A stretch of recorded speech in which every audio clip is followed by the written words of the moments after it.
করেছে, বাংলাদেশের স্বাধীনতার বিরুদ্ধে কাজ করেছে, যার জন্য তার বিরুদ্ধে রাষ্ট্রদ্রোহী মামলা হয়েছিল। ইসকন লীগ মানে হাসিনা লীগ। ইসকন লীগের সদস্যরা সরাসরি যেভাবে হত্যা করেছে, রক্ত দেয়া বিপ্লবী জনতা কোনোদিনে এটি মেনে নিতে পারে না। এই ইসকন লীগ একটা জঙ্গিবাদ উগ্রবাদী সংগঠন। এই সাধারণ আইনজীবীরা আছি, আমরা কিন্তু সনাতন ধর্মের বিপক্ষে না। এই চিন্ময় বাংলাদেশের পতাকার উপর ইসকনের এই বিজেপির পতাকা, গেরুয়া পতাকা সে উত্তোলন করেছে। উত্তোলন করার ফলে বাংলাদেশের স্বাধীনতার বিরুদ্ধে কাজ করেছে, খণ্ডের বিরুদ্ধে কাজ করেছে, যার জন্য তার বিরুদ্ধে রাষ্ট্রদ্রোহী মামলা হয়েছিল। আর ওই মামলা যখন তাকে জামিন না দেওয়া হয়, এই ইসকনের সদস্যরা তারা মিছিল করে তাকে চিনিয়ে নেওয়ার চেষ্টা করেছে। আর এর প্রতিবাদে জনতা এবং আইনজীবীরা যখন রাজপথে নেমেছে, তখন আমাদের একজন এপিপি সরকারি কাজে যে নিয়োজিত ছিল, যে জামিনের বিরোধিতা করেছিল, তাকে রাস্তায় পেয়ে সেই চিন্ময়ের সহযোগীরা এবং এই ইসকনের সহযোগীরা তাকে তাদের হাতের অস্ত্র দিয়ে, তাকে তারা যে অস্ত্র নিয়ে এসেছিল সেই অস্ত্র নিয়ে তাকে তারা হত্যা করেছে। আমরা এই হত্যার বিচার চাই। আমাদের সহযোদ্ধা, আমাদের ভাই, আমরা তার সরকারি কাজে নিয়োজিত আছি, আমরা তার বিচার চাই এবং আমাদের নিরাপত্তা চাই। এই নিরাপত্তার জন্য প্রমাণ স্বরূপ আমরা চাই চিন্ময়ের সহ তার সকল সহযোগীকে অবিলম্বে গ্রেফতার করতে হবে। চিন্ময়ের মুক্তির দাবিতে যেই চট্টগ্রামে মিছিল হয়েছে, সেই মিছিল থেকে 6 জন আওয়ামী লীগ নেতা কর্মীকে গ্রেফতার করা হয়েছে। তাহলে এই আন্দোলনের সঙ্গে, অভ্যুত্থানের সঙ্গে, হিন্দুবাদীর সঙ্গে আওয়ামী লীগ এবং হাসিনার লোকজন সরাসরি জড়িত। হাইকোর্টের মাধ্যমে আইন করে তাকে আমরা নিষিদ্ধ ঘোষণা করছি। ইসকনের সকল সমাবেশ, সকল আয়োজন, কার্যক্রম আমরা নিষিদ্ধ ঘোষণা করার দাবি করছি। ইসকন লীগ মানে হাসিনা লীগ। খুনি হাসিনা ভারতে অবস্থান করে, খুনি হাসিনা মোদি কমিশন ষড়যন্ত্রে এই চট্টগ্রামে সেই সাধু চিন্ময়ের নেতৃত্বে যে সন্ত্রাসী কার্য চালাচ্ছে, তারই অংশ হিসেবে গতকাল এই চিন্ময়ের নির্দেশে এই হত্যাকাণ্ড করানো হয়েছে। যেহেতু তার নির্দেশে হয়েছে, তাকে 1 নম্বর আসামি করে, অন্যদেরকে আসামি করে 7 দিনের ভিতরে চার্জশিট দিয়ে আগামী 15 কার্যদিবসের মধ্যে সবাইকে ফাঁসি দিয়ে এবং এই সংগঠনকে অযোগ্য নিষিদ্ধ ঘোষণা করে দেশে শান্তি প্রতিষ্ঠা করবে। আমরা একটি মেসেজ পরিষ্কারভাবে জাতিকে, দেশবাসীকে, সারা দেশের আইনজীবী সমাজে ছড়িয়ে দিতে চাই ভাবে, একজন এদেশের মাটিতে আইনজীবীকে নির্বিচারে, অকাতরে, প্রকাশ্যে দিবালোকে এই ধরনের অপতৎপরতা তৈরিকারী ইসকন লীগের সদস্যরা সরাসরি যেভাবে হত্যা করেছে, এটি বাংলাদেশের মাটিতে রক্ত দেয়া বিপ্লবী জনতা কোনোদিনে এটি মেনে নিতে পারে না। আমরা একটি পরিষ্কার মেসেজ দিতে চাই, এই ইসকন লীগ একটা জঙ্গিবাদ উগ্রবাদী সংগঠন। পৃথিবীর বিভিন্ন দেশে এটিকে নিষিদ্ধ করা হয়েছে।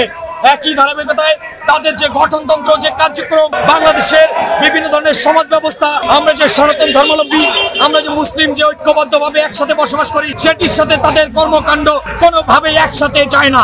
আমরা পরিষ্কার করে বলতে চাই, এই ইসকন জঙ্গিবাদ উগ্রবাদ সংগঠনকে বাংলাদেশের মাটিতে অচিরেই নিষিদ্ধ ঘোষণা করতে হবে।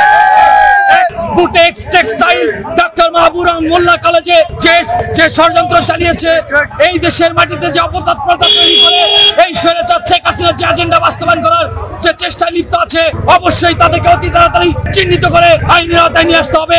পাশাপাশি তাদের যে অপতৎপরতা একই সাথে চলছে, আমি মনে করি তাদের এটি থার্ড ভার্সন, কিন্তু দেখেছেন একই সাথে সারা দেশ আবারও বুঝে উঠেছে, জেগে উঠেছে।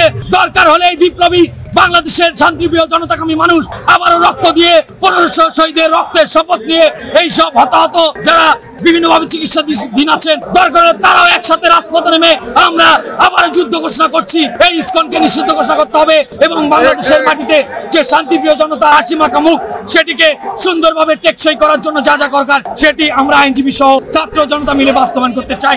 শেখ হাসিনার দোসর এই ভারতীয় যে গোয়েন্দা সংস্থা রয়ের পেটকৃত এজেন্টরা, আমরা কিন্তু যারা তরুণ আইনজীবীরা আছি, আমরা যারা এই সাধারণ আইনজীবীরা আছি, আমরা কিন্তু সনাতন ধর্মের বিপক্ষে না।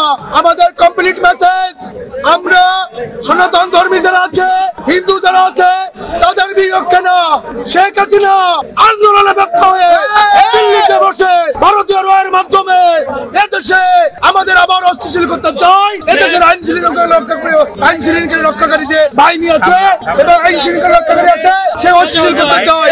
আমরা কঠিন হস্তে বলতে চাই, শেখ হাসিনা তোমার এই কূটবুদ্ধি এই বাংলায় বাস্তবায়ন হবে না। তুমি পরাজিত শক্তি, তুমি পরাজিত হয়ে পালন করেছো। তুমি তোমার যে কূটবুদ্ধি এই রড চট্টগ্রামে হত্যা করেছো। এই দেশের যারা আমরা সাধারণ ছাত্র ছাত্রী আছে বিভিন্ন কলেজের এই শেখ হাসিনার বিভিন্ন কূটবুদ্ধির মাধ্যমে ইন্ধনে তাদের ফ্যাসিস্টের মাধ্যমে এই দেশকে অস্থিতিশীল করতে চাই। আমি কঠিন হস্তে এবং দত্তহীন কণ্ঠে বলতে চাই, শেখ হাসিনা তোমার এই বাস্তবায়ন এই বাংলাদেশ হবে না, কোনের ঠিকানা এই বাংলাদেশ হবে না। আইনজীবীরা হচ্ছে বিচারাঙ্গনের প্রাণ। আইনের শাসন প্রতিষ্ঠার সর্বোত্তম উত্তম একজন প্রতীক হিসেবে প্রত্যেক আইনজীবী এই বিবেকবান সমাজে কাজ করি। সেই সাথে আমরা আদালত অঙ্গনেও এই বিচার ব্যবস্থার সাথে এই বিষয়টি সুস্পষ্ট করার একসাথে চেষ্টা করি। আমরা যেটি বলতে চাই, বাংলাদেশের যে আইন ব্যবস্থা, শাসন ব্যবস্থা, সেটি যথেষ্ট রাষ্ট্র মেরামতের অংশ হিসেবে সংস্করণের একটা চাবিকাঠি হিসেবে বর্তমানে কিন্তু সেটি একটা প্রোগ্রেসিং টাইমে যাচ্ছে। একটা গোষ্ঠী যারা পার্শ্ববর্তী দেশ বিভিন্ন এজেন্ট হয়ে বিভিন্ন রয়্যাল এজেন্টের বিষয়ে বক্তব্য আসছে, বিভিন্ন বাহিনীর কথা এখানে ভাগ ভাগ হয়ে একটা গোষ্ঠীকে আবারও লেলিয়ে দিয়ে বাংলাদেশের শান্তি শৃঙ্খলা তারা নষ্ট করতে চাচ্ছে। আপনারা গত 2 দিন আগে দেখেছেন যে বাংলাদেশের বিভিন্ন জায়গা থেকে কিস্তি লীগ বাহিনী নামে বিভিন্ন মোড়কে, শাহবাগে বিভিন্ন জায়গায় জমায়েত করে আমাদের সনাতন ধর্মাবলম্বী সহ মুসলিম শান্তিপ্রিয় ঐক্য যে জনতার আমরা মানুষ, সেটিকে তারা বিভিন্ন ভাবে পোচ করে ট্র্যাফিক তৈরি করে বিভিন্ন ভাবে তারা এই শান্তি নষ্ট করতে চায়। তাদের ব্যাপারে যথেষ্ট আমরা কনসার্ন আছি। প্রত্যেক সমাজের মানুষ আমরা সজাগ আছি। অচিরেই এই মুখোশগুলো উন্মোচিত হবে, তারা আইনের আওতায় আসবে এবং আমরা তরুণ আইনজীবী সমাজ সহ তরুণ আইনজীবী সমাজ স্বতঃস্ফূর্তভাবে অংশগ্রহণ করেছি। সকলেই মিলে আমাদের জীবন বাজি রেখেছি।